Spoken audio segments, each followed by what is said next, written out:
Merry Christmas Eve. Hope y'all can hear me. I'm using a different microphone today.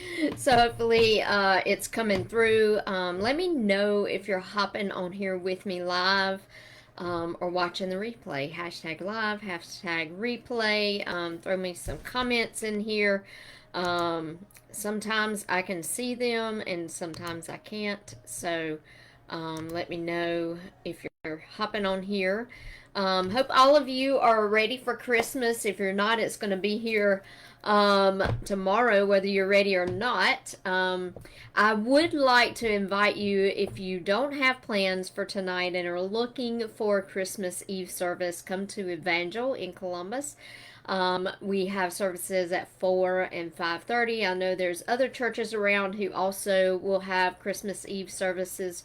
It's really one of my favorite services of the year. I just love it. So you will see me at Evangel in just a little bit. But I wanted to come on here and just share one little thought with you. And I'll probably expand on this later. I just had a few minutes, and so I thought I would just pop in here real quick. But I heard this maybe a couple of weeks ago, and I'm not sure where I heard it. I wish I knew, but I don't know exactly where I heard it.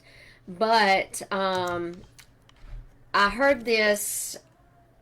I don't know where it was that I heard it, but there was somebody that was talking. It might have been in a church service, but they said, "Who is holding the pen to your story?"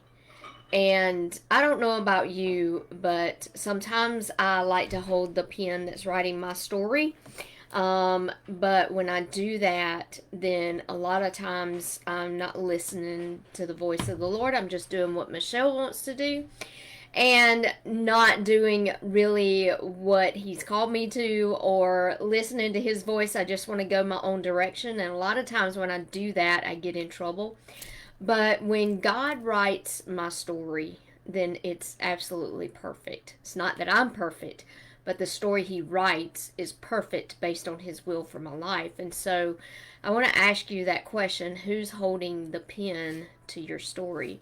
Are you holding it? Are you writing it out the way you want to live your life?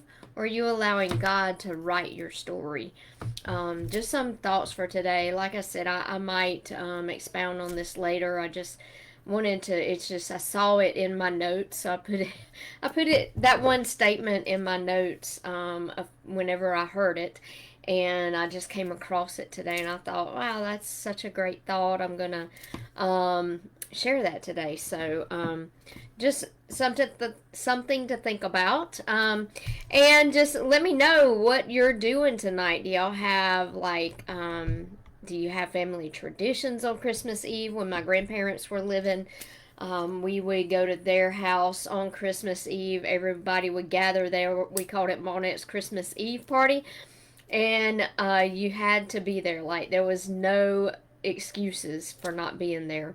Unless you had to work, she would let you get out of it if you actually had to work. My cousin was a police officer, and he would oftentimes have to work on Christmas Eve, so she would give him a pass. But if you didn't have a good reason like that, then you better show up at her door on Christmas Eve. So, and my mom posted today that in 2015, so that would have been 9 years ago, that my grandfather passed away Christmas Eve. So we had a little different kind of Christmas Eve, but we still had Monet's party.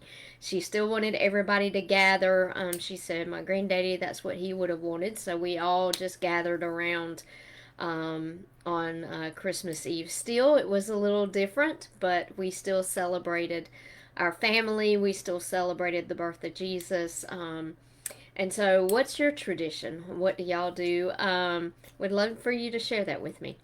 And again, if you are looking for a service, come join us at Evangel tonight at 4 and 5:30, and we will catch you next time.